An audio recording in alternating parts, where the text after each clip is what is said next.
96 Acura Integra. For all the JDM guys, it's got the massive 1.8 liter, so I'm sure it makes like 64 horsepower at peak RPM.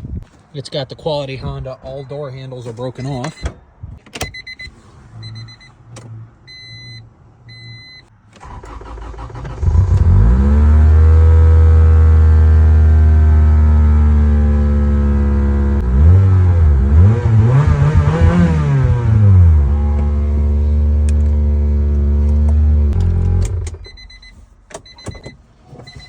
Smells like fire. Yeah, fire!